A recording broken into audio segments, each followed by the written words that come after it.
일상의 현실 속에 숨이 막힐 만큼 멋진 세계가 존재하며 우리는 그릇된 인식으로 우주를 바라보는 경우가 대부분입니다. 저는 물리학자이자 인기 작가인 브라이언 그린이며 여러분과 함께 현실에선 경험할 수 없는 여정을 떠날 겁니다. 시간을 거꾸로 돌리며 현상을 관찰해보죠. 물리학 법칙에 의하면 불가능한 일이 아닙니다.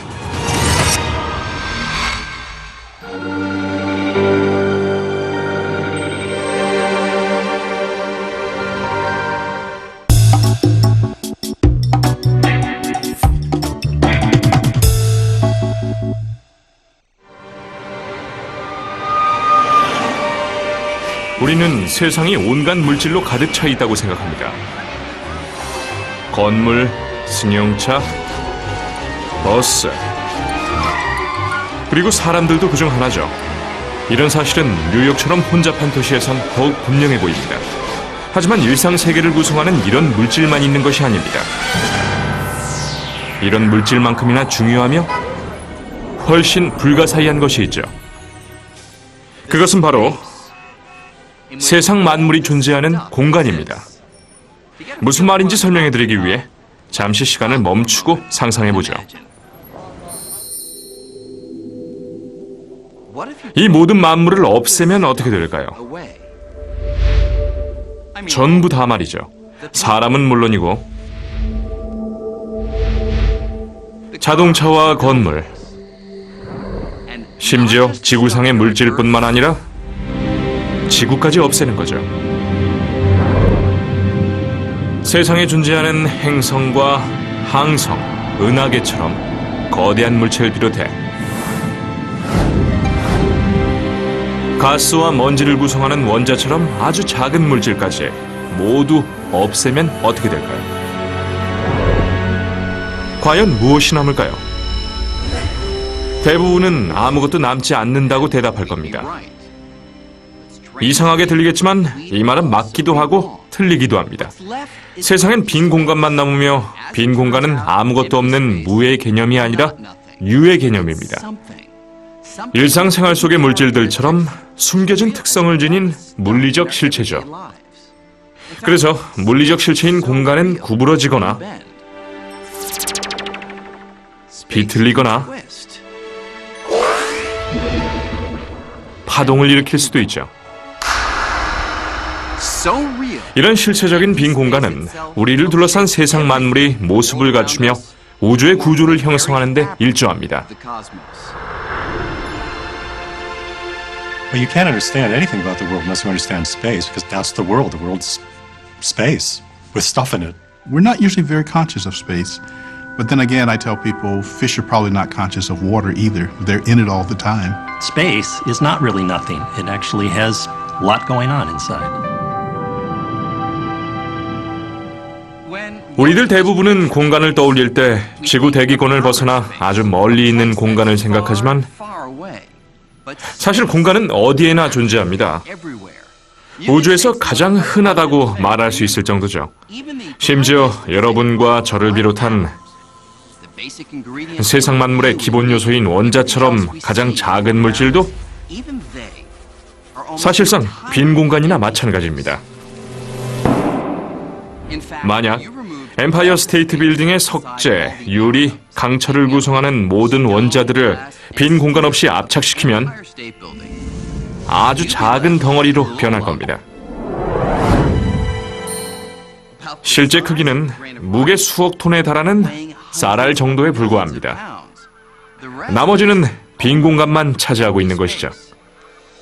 그렇다면 공간이란 정확하게 무엇일까요? 현대과학의 아버지는 공간을 빈 무대와 같다고 생각했습니다. 뉴턴에겐 공간은 우주의 모든 만물이 존재할 수 있는 기본 골격이었고 우주의 드라마가 펼쳐지는 공연장이었습니다. 또한 뉴턴이 생각한 무대는 움직이지 않는 영원 불변의 존재였습니다.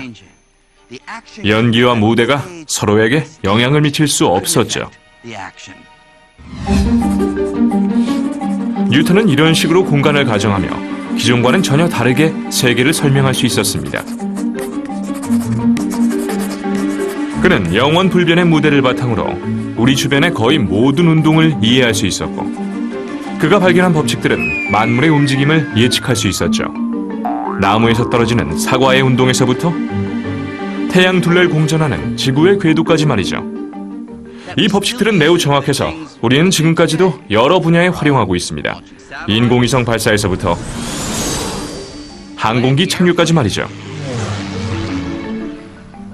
이 법칙들은 공간이 물리적 실체라는 하나의 급진적인 개념에 바탕을 두고 있습니다. 볼 수도 없고 냄새를 맡거나 만질 수도 없지만 공간은 틀림없는 물리적 실체이며 특정 동작의 판단 기준을 제공합니다. 스케이팅 선수처럼 말이죠. 뉴턴은 회전할 때 팔을 뻗는 이유가 어떤 기준을 잡고 회전하기 때문이라고 말할 겁니다. 바로 그 기준이 공간입니다. Philosophers have been debating the nature of space for a very long time. What Newton does is change the terms of the debate. And with that, essentially modern science gets born. 뉴턴의 이론은 큰 성공을 거두었고 200년 넘게 각광을 받았습니다. 하지만 20세기에 들어서면서 뉴턴의 이론을 기초부터 흔드는 새로운 개념들이 등장했습니다. 이 개념들을 내놓은 인물은 스위스 특허청의 젊은 심사관이었죠. 그가 바로 알베르트 아인슈타인입니다. 아인슈타인은 전기시대가 시작되는 19세기 후반에 성장했습니다. 전기는 도시를 환하게 밝히며 뉴턴이 상상조차 할 수 없었던 온갖 기술을 탄생시켰죠. 아인슈타인은 이런 기술 발전 덕분에 어릴 때부터 매료됐었던 대상에 접근할 수 있었죠. 바로 빛입니다. 전구나 가로등 불빛이 아닌 빛 자체의 성질에 관심을 보였습니다. 특히 아인슈타인은 빛의 기이한 특성 중 하나인 속도에 마음을 빼앗겼고, 이를 바탕으로 공간에 대한 뉴턴의 이론을 뒤집습니다. 택시를 타고 그 원리를 설명드리죠.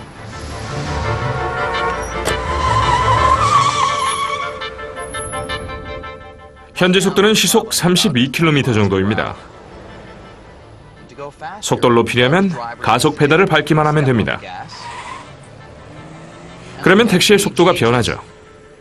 이런 변화를 느낄 수도 있지만 택시의 속도계나 무인 속도 측정기로 확인할 수도 있습니다. 자, 이제 속도를 늦추세요. 그러면 이번엔 택시의 속도를 측정하는 것이 아니라 전조등 불빛의 속도를 측정하는 무인 속도 측정기가 있다고 가정을 해보죠. 이 측정기에 표시된 빛의 속도는 놀라울 정도입니다. 무려 시속 10억 8천만 킬로미터입니다. 이제 택시가 출발하면 여러분은 전조등 불빛의 속도가 차량의 속도만큼 증가할 거라고 생각하실 겁니다. 택시가 움직이며 불빛에 추진력을 보태줄 테니까 말이죠. 하지만 놀랍게도 그런 일은 벌어지지 않습니다. 무인 속도 측정기는 물론이고 어떤 방법으로 빛의 속도를 측정해도 측정 결과는 택시의 속도와 상관없이 항상 시속 10억 8천만 킬로미터일 겁니다. 그렇다면 그 이유는 무엇일까요? 빛의 속도를 측정하면 왜 항상 같은 결과가 나올까요? If you're running at a wall, it's coming at you faster than if you're standing still with respect to that wall. But that's not true with light. The speed of light is the same for everybody. That's really extraordinary. 아인슈타인은 이 기이한 의문을 다음과 같이 이해했습니다. 물체가 시간당 이동한 공간을 측정한 것이 속도라는 사실을 바탕으로 아인슈타인은 놀라운 가설을 제안했습니다. 시간과 공간이 서로 적절한 양만큼 끊임없이 조절하며 서로 협응할 수 있어서 측정하는 사람의 이동 속도와 상관없이 빛의 속도가 항상 10억 8천만 킬로미터로 측정된다는 것입니다. To respect that absolute quality about light, time had to cease to be absolute, space had to cease to be absolute, and those two had to become relative in such a way that they slosh between each other. 시공간이 가변적이라는 논리가 생소하게 들린다면 우리가 일상에서 이런 현상을 목격할 만큼 빠르게 움직이지 않기 때문입니다.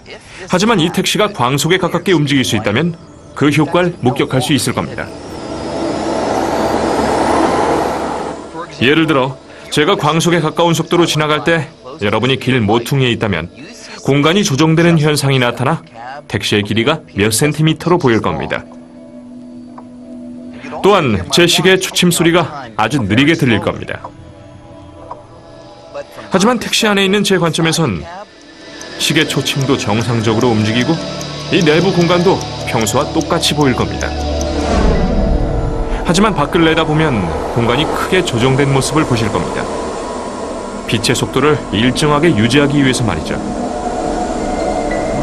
따라서 아인슈타인의 이론에선 시간과 공간이 일정하거나 절대적이지 않습니다. 오히려 움직임과 함께 결합되어 시공간이라고 불리는 하나의 실체를 형성하죠. 알베르트 아인슈타인에 의해 공간에 대한 이 새로운 개념은 우주에서 가장 친숙한 힘과 관련된 심오한 의문을 풀어줍니다. 바로 중력입니다. 뉴턴은 물체가 서로를 끌어당기는 힘이 중력이란 사실을 알았고 뉴턴이 발견한 법칙들은 이 힘을 아주 정확하게 예측했죠. 그렇다면 중력은 어떻게 작용할까요? 수십만 킬로미터에 달하는 빈 공간을 사이에 두고 지구는 어떻게 달을 끌어당길까요? 지구와 달은 보이지 않는 끈으로 연결된 것처럼 움직이지만 그렇지 않다는 걸 모르는 사람은 없으며 뉴턴의 법칙들은 이런 사실을 설명하지 못했습니다. Einstein found that no band-aid patches would fix Newtonian gravity. He had to invent a mechanism for it. He had to understand it. 이 문제를 풀기 위해 10년이 넘게 궁리한 끝에 아인슈타인은 중력의 비밀이 시공간의 특성에 있다는 놀라운 결론에 도달했습니다. 시공간의 유연성은 자신이 예전에 깨달았던 것보다 훨씬 커서 실제 직물처럼 늘어날 수도 있습니다. 이것은 뉴턴의 생각과는 완전히 다른 것이었죠. 이 당구대가 시공간이고 당구공들이 공간 속의 물체라고 가정해보죠. 시공간이 이 당구대 표면처럼 매끈하고 평평하다면 물체는 직선으로 움직일 겁니다. 하지만 공간이 직물처럼 늘어나고 휘어질 수 있다면 조금은 다르게 보일지도 모릅니다.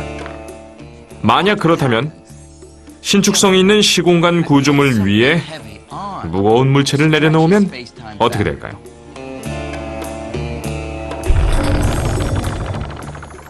이제 당구공을 다시 쳐보죠. 당구공은 무거운 물체가 생성한 움푹하게 들어간 면을 따라 이동합니다. 이것이 아인슈타인이 깨달은 중력의 작동 원리입니다. 즉, 시공간 안에 있는 물체들이 일으킨 시공간의 변형에 그 답이 있습니다. 다시 말해, 시공간의 형태 자체가 중력인 것입니다. 달이 공전 궤도를 유지하는 이유는 지구가 불가사의한 힘으로 끌어당기고 있기 때문이 아니라 지구가 만든 시공간의 굴곡을 따라 달이 회전하고 있기 때문이죠. With Einstein, space became not only real, but flexible. So suddenly space had properties, suddenly space had curvature, suddenly space had a flexible kind of geometry, almost like a rubber sheet. It opens up a whole new way of thinking about reality that describes the entire universe. Einstein becomes Einstein because of that observation. 뉴턴은 공간을 정적인 상태로 본 반면 아인슈타인은 동적인 상태로 봤고 직물처럼 짜인 시공간이 물체의 움직임을 결정한다고 생각했죠. 따라서 아인슈타인의 이론이 나온 이후 공간은 정적인 상태로 간주되지 않았고 우주라는 드라마에서 주연을 맡은 배우가 됐습니다.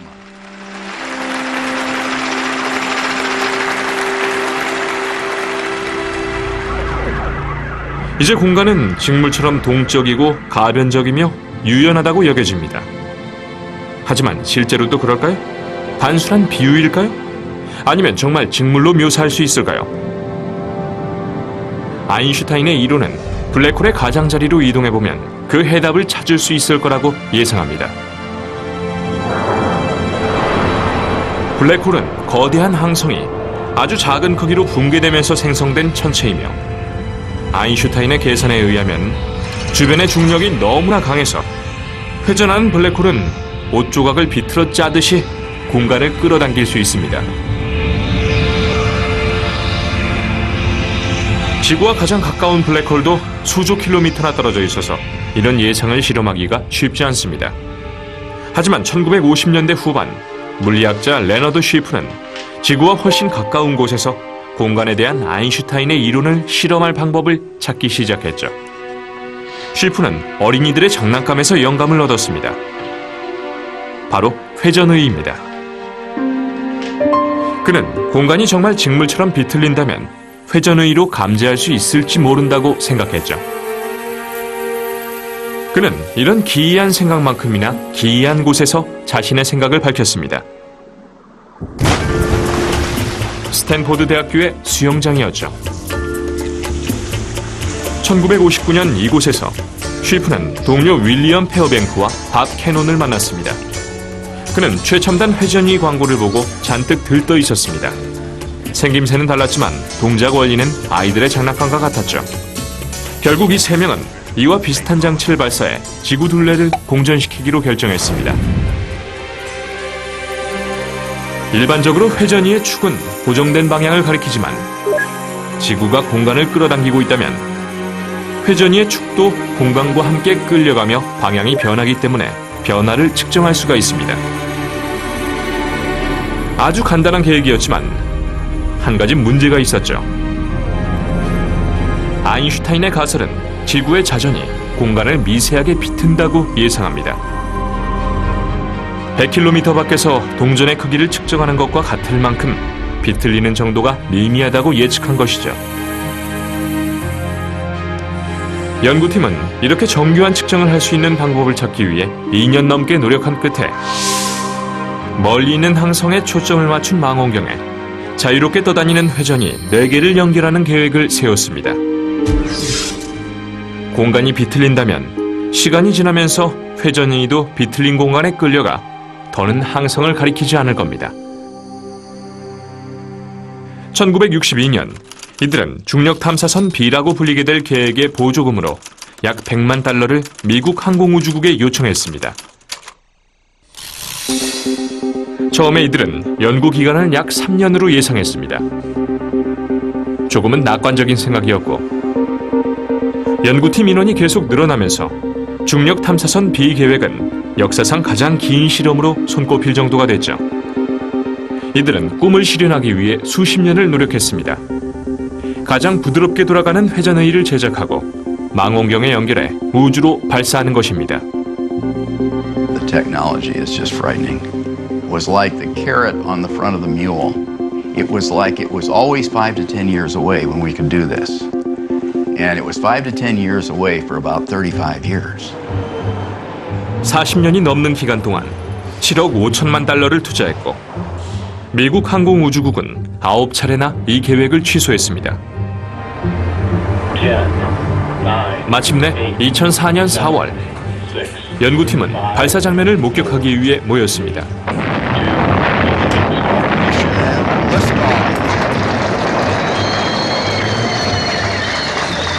1959년 수영장에서 만났던 세 사람 중 한 사람만 살아남아 이 장면을 지켜봤습니다. And there we were, watching. It's a terribly exciting moment in your life.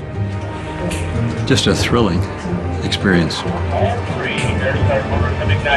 It was flawless. 10,000 things did not go wrong. 중력 탐사선 B가 1년 넘게 지구 둘레를 공전하는 동안 연구팀은 지구가 실제로 공간을 비트는지 확인하기 위해 탐사선의 움직임을 면밀하게 감시했습니다. 마침내 자료가 조금씩 전송되기 시작했지만 문제가 발생했습니다. 회전의에서 뜻하지 않은 미세한 흔들림이 발생하고 있었고 자료 수정 비용만 수백만 달러에 달할 겁니다. 연구 기금도 거의 바닥이 나서 약 50년간의 노력이 수포로 돌아가기 직전인 것처럼 보였습니다. 하지만 마지막 희망이 사라지려는 순간 기부자 2명이 추가로 나타났습니다.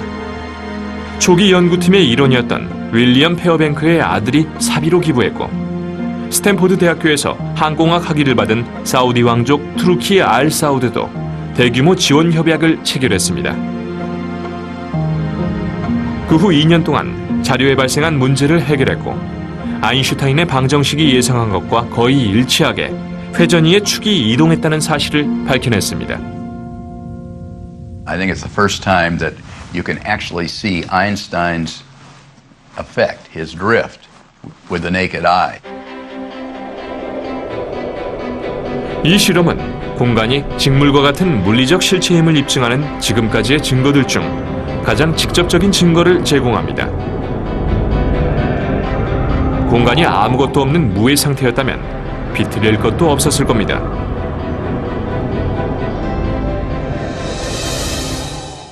하지만 아인슈타인이 거시 세계에서 우주를 조사하고 있었을 때 또 다른 일단의 물리학자들은 미시 세계에서 우주를 조사하고 있었습니다. 이곳에서 이들은 미지의 영역을 발견했는데 아인슈타인이 생각한 공간은 어디에서도 찾을 수 없었습니다. 무슨 뜻인지 설명드리기 위해 여러분이 지금보다 수십억 배나 작아진다고 생각해보죠. 이곳은 우리가 볼 수 있는 모든 물체의 기본 구조물인 전자와 아원자 입자의 세계입니다. 이런 미시 세계에선 양자역학이라고 불리는 전혀 다른 규칙들의 지배를 받으며, 이 규칙들에 의하면 마지막 남은 원자와 입자 하나까지 모두 제거한다고 해도 빈 공간을 절대 발견할 수 없을 겁니다. 사실 이곳에선 왕성한 활동이 이루어지고 있죠. 입자들이 끊임없이 생성되고 사라지고 있습니다. 무의 상태에서 튀어나와 서로를 빠르게 소멸시키고 사라집니다. 이론적으로는 이 현상을 예상하긴 했지만 1948년이 되어서야 물리학자 헨드릭 카시미르는 우리가 이 입자들을 볼 수는 없더라도 우리가 볼 수 있는 무언가를 빈 공간에 발생시킬 것이라고 주장했습니다. 그 예상에 의하면 일반적인 금속판 2개를 준비한 후 둘을 아주 가까이 붙여놓으면, 예를 들어 종이 두께보다 가깝게 붙여놓으면 에너지를 지닌 입자들 중 두 금속판 사이로 들어오지 못해서 차단되는 입자들도 있을 겁니다. 카시미르는 두 금속판 사이보다 밖에서 격렬한 활동이 더 많이 일어나면 우리가 비어있다고 생각하는 공간에 의해 두 금속판이 밀려 가까워질 것이라고 생각했고, 몇 년 후 실험을 진행한 결과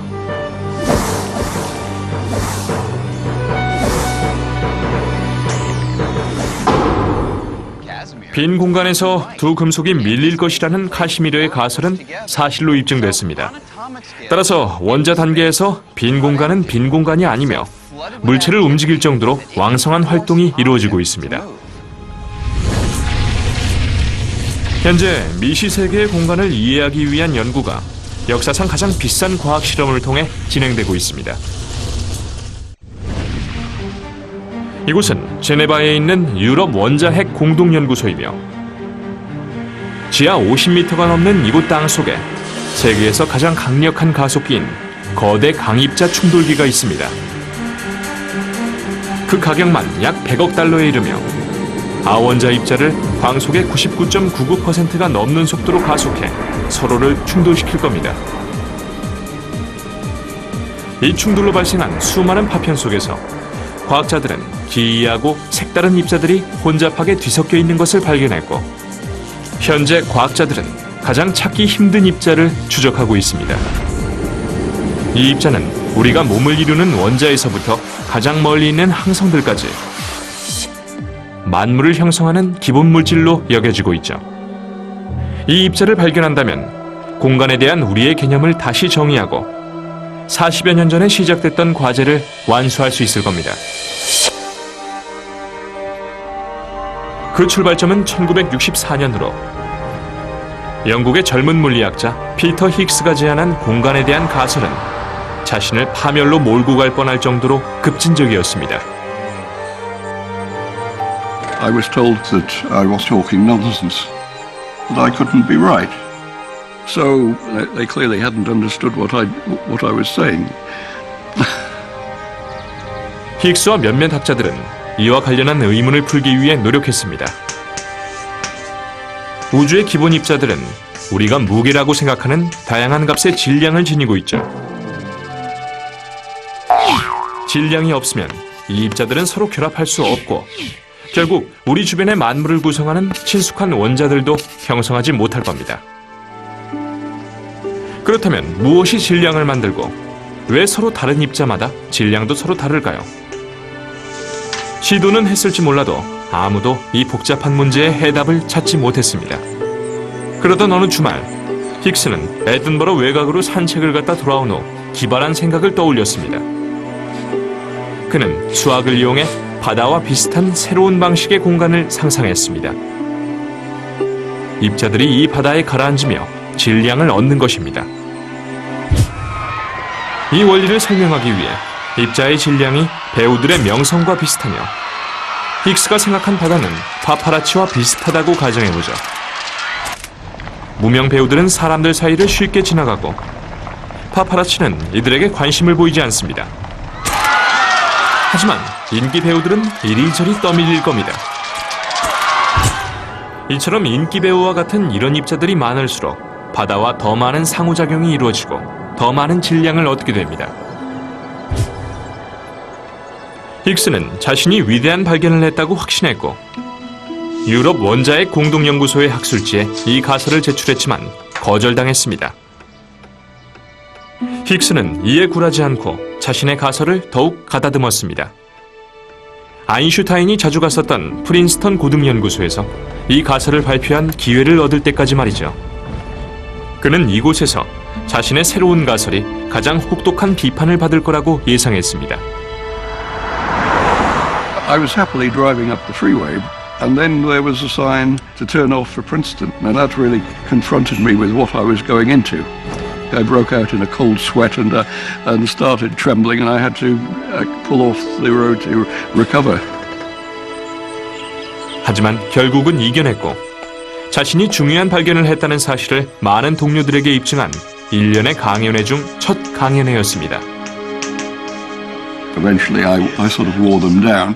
I felt I sort of triumphed. So I enjoyed the parties which followed.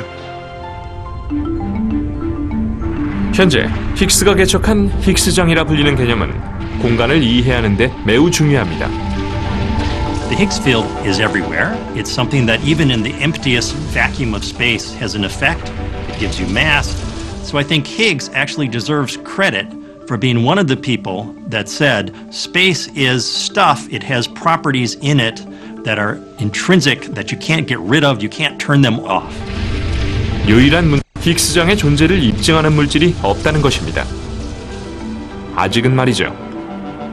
하지만 이곳 유럽 원자핵 공동연구소에서 과학자들은 힉스장의 일부를 무너뜨릴 정도로 많은 에너지를 지닌 입자들을 서로 충돌시켜 작은 입자를 생성하려 하고 있습니다. 이것은 공간의 일부를 떼어내는 것과 같습니다. We think that if we knock into space hard enough with particle accelerator collisions, that we can actually make a Higgs particle come out of empty space. Our whole understanding of matter as we now have it would just fall apart if the Higgs field didn't exist. I don't think anybody seriously doubts that we will see it. Certainly if we don't, that will be an extremely bizarre outcome. 힉스 입자의 발견은 획기적인 사건으로 기록되며 빈 공간이 모든 물질에 영향을 미친다는 사실을 입증할 것입니다. 하지만 힉스가 상상했던 것보다 훨씬 더 찾기 어려운 물질이 공간 속에 존재한다고 밝혀졌으며 이 물질은 가장 불가사의한 의문인 우주의 운명을 밝혀줄 열쇠를 지니고 있을지도 모릅니다. 이 의문은 약 140억 년 전부터 시작됐습니다. 소위 말하는 우주 대폭발입니다. 찰나의 순간에 우주가 격렬하게 팽창하며 공간을 바깥쪽으로 빠르게 밀어냈습니다. 그 후로 공간은 계속 팽창하고 있죠. 수십 년 동안 과학자들 대부분은 중력 덕분에 팽창 속도가 느려지고 있다고 생각했습니다. When I toss an apple up, the gravity of the Earth eventually stops it and brings it back. And just like the apple slows down with time, so too the universe should have been slowing down in its expansion because of the gravitational attraction of all matter and energy for all other matter and energy. 하지만 이런 생각은 우주의 운명에 대한 의문을 불러일으켰습니다. 공간은 영원히 팽창할까요? 아니면 중력에 의해 팽창을 멈추고 스스로 붕괴하는 대붕괴 현상을 일으킬까요? 이 의문을 풀기 위해 두 팀으로 이루어진 천문학자들이 기발한 방법을 이용해 느려지는 팽창 속도를 측정하기 시작했습니다. 폭발하는 항성인 초신성을 이용하는 것이죠. So a supernova is a star that ends its life in a massive explosion. They're extremely luminous. They can be as bright as 1 billion suns.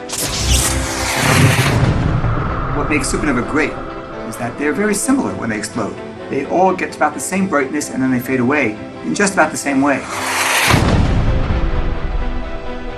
폭발들이 너무 밝고 동일해서 연구팀들은 초신성이 아주 정확한 우주의 등대 역할을 하며 이를 이용해 시간에 따라 공간의 팽창 속도가 어떻게 느려지는지 추적할 수 있다고 생각했습니다. 문제는 초신성이 매우 드물다는 점이죠. 충분히 많은 초신성을 발견하기 위해 사울은 수년간 전 세계 천문학자들에게 연락해 망원경을 사용하게 해달라고 부탁했습니다. We needed the biggest telescopes in the world. We needed perfect conditions. And in those perfect conditions, I would be calling people up at the middle of their night when they're trying to do some serious work. And I'd be saying, I know that you have a very busy schedule, but by any chance, if you could just squeeze in this half-hour observation, it would really be very interesting to us.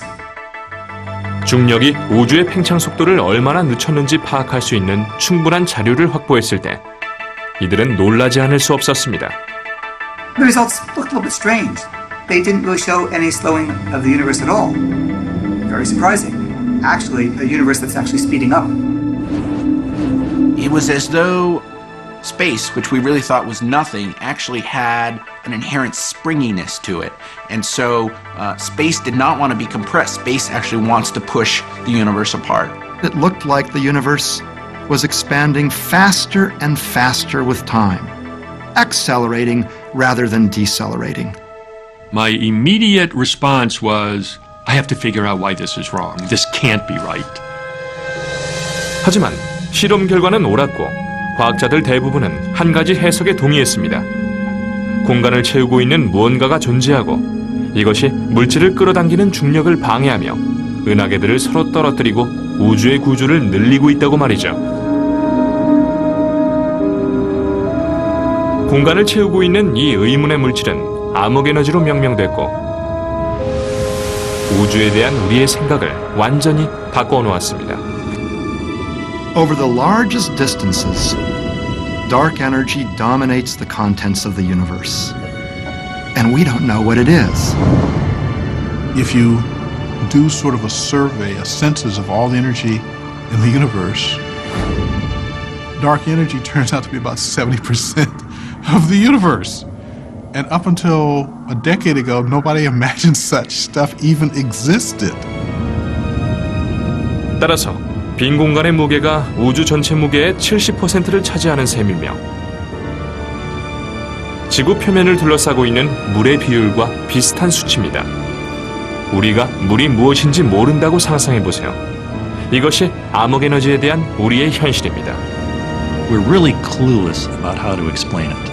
We have all of this fancy scientific apparatus of quantum mechanics and relativity and particle physics that we've developed in the last 100 years, and none of that works to explain dark energy.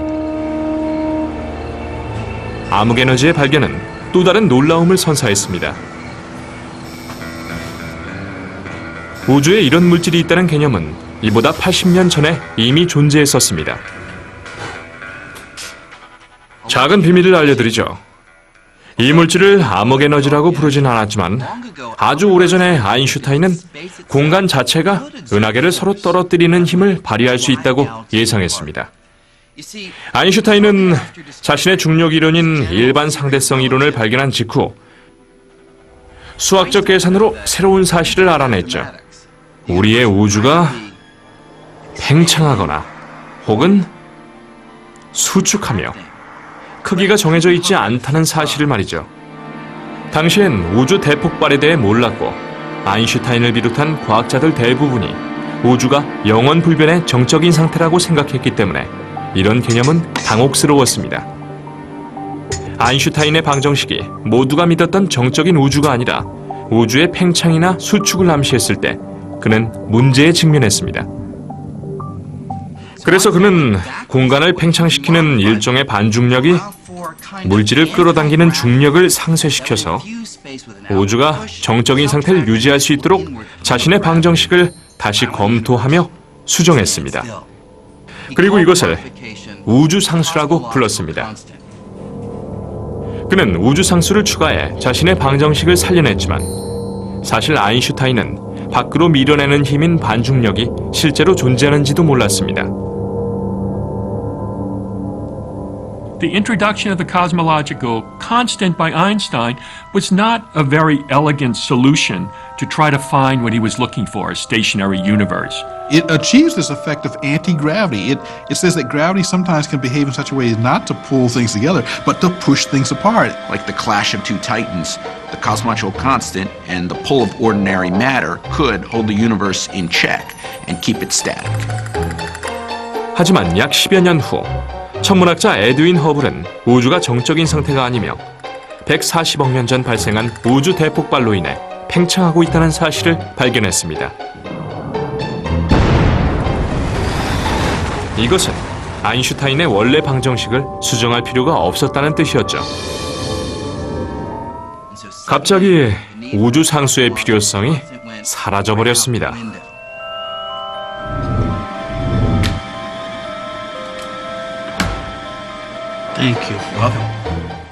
아인슈타인은 우주 상수를 자신의 최대 실수라고 말했죠. 하지만 중요한 점은 우주의 팽창 속도가 빨라지고 있다는 최근의 발견으로 과학자들이 공간 속에 사물을 서로 밀어내는 물질이 있다고 확신하고 있다는 점이죠. 따라서 70년 후에는 아인슈타인의 최대 실수가 가장 위대한 통찰력으로 손꼽힐지도 모릅니다. It was something that nobody else was thinking about. But it might be that Einstein's cosmological constant is the key to understanding the expansion of the universe as we see it today. 아무도 암흑에너지의 정체를 모르지만 암흑에너지는 놀랍고도 골치 아픈 가능성을 제기합니다. 아인슈타인은 반중력의 힘을 상수로 생각했지만 암흑에너지의 힘은 정말로 일정할까요? 그리고 시간에 따라 변한다면 어떻게 될까요? 그 해답은 우리가 알고 있다고 생각했던 우주의 운명을 바꿔놓을 수도 있습니다. 항상 암흑에너지의 밀어내는 힘을 압도하는 어떤 힘에 의해 제 몸을 구성하는 분자부터 달을 구성하는 분자까지 세상 만물이 한데 뭉쳐져 있습니다. 일상생활에서 우주의 팽창을 볼 수 없는 이유가 여기 있습니다. 하지만 이런 상황이 바뀔지도 모릅니다. 한 가지 가능성은 암흑에너지가 계속해서 은하계들을 서로 멀리 떨어뜨리는 것입니다. 결국엔 은하계들이 너무나 멀리 떨어져서 우주는 춥고 어두우며 고립된 장소로 변하고 말 겁니다. 또 다른 가능성은 암흑에너지의 힘이 시간이 흐를수록 커져서 은하계 안에 존재하는 모든 것을 산산조각 내는 것입니다. 항성에서부터 행성, 그리고 우주 만물까지 말이죠.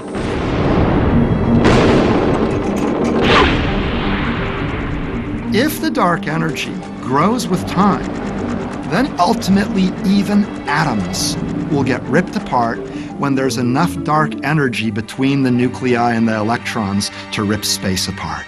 The big rip.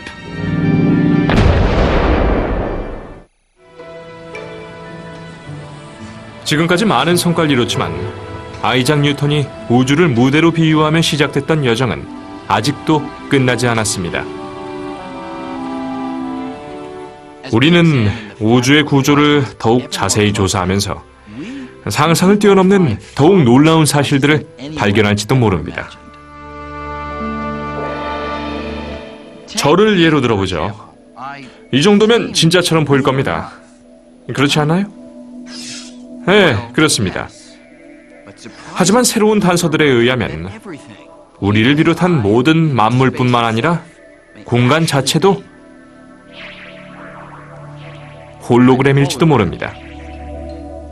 우리가 보고 경험하는 모든 것들, 즉 우리가 3차원 물체라고 부르는 나측은 모든 실체들이 어쩌면 멀리 떨어져 있는 얇은 2차원 평면에 투영된 정보일지도 모릅니다.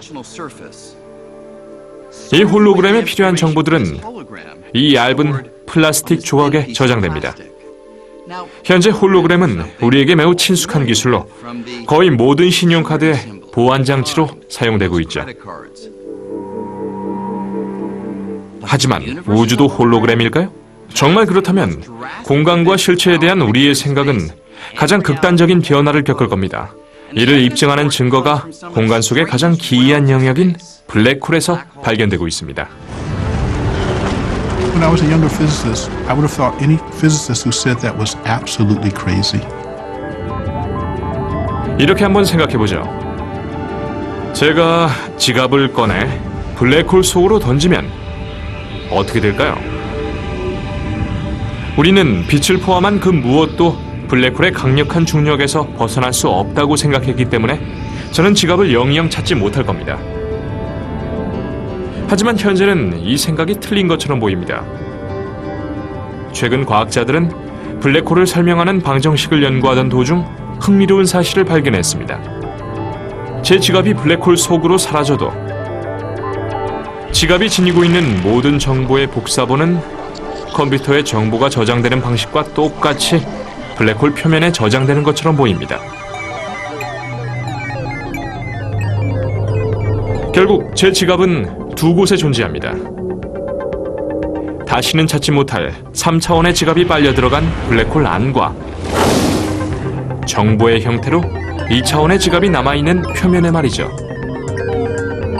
The information content of all the stuff that fell into that black hole can be expressed entirely in terms of just the outside of the black hole. The idea then is that you can capture what's going on inside the black hole by referring only to the outside. 이론상으로는 블랙홀 외부에 있는 정보를 이용해 제 지갑을 다시 만들 수도 있습니다. 정말 놀라운 부분은 따로 있습니다. 블랙홀 안에 있는 공간에도 블랙홀 외부나 다른 공간에 적용되는 규칙이 똑같이 적용된다는 것입니다. 따라서 블랙홀 안에 있는 물체를 블랙홀 표면에 있는 정보로 묘사할 수 있다면 은하계와 항성에서부터 우리들을 비롯한 공간 자체까지 모든 물체가 멀리서 우리를 둘러싼 2차원 표면에 저장된 정보의 투영물일지도 모릅니다. 다시 말해, 우리가 실제로 경험하는 것들이 홀로그램과 같은 허상일 수도 있습니다. Is the three-dimensional world an illusion in the same sense that a hologram is an illusion? Perhaps. I think I'm inclined to think yes, that the three-dimensional world is a kind of illusion and that the ultimate precise reality is the two-dimensional reality at the surface of the universe. 이 개념은 너무나 새로워서 물리학자들조차 아직은 이해하기가 쉽지 않지만 이 개념이 옳다면 뉴턴과 아인슈타인이 우주에 대한 우리의 생각을 완전히 바꿔 놓았듯이 우리는 보다 극단적인 변화의 문턱에 서 있는지도 모릅니다. 우리의 일상생활에서 매우 중요한 부분에서도 공간은 익숙하지만 잘 모르는 대상으로 남아 있습니다. 우리 주변 어디에나 있지만 공간의 진정한 실체를 파악하기까지는 아직 갈 길이 멉니다. 100년이 걸릴지도 모릅니다. 1000년이 걸리거나 당장 내일 밝혀질지도 모르죠.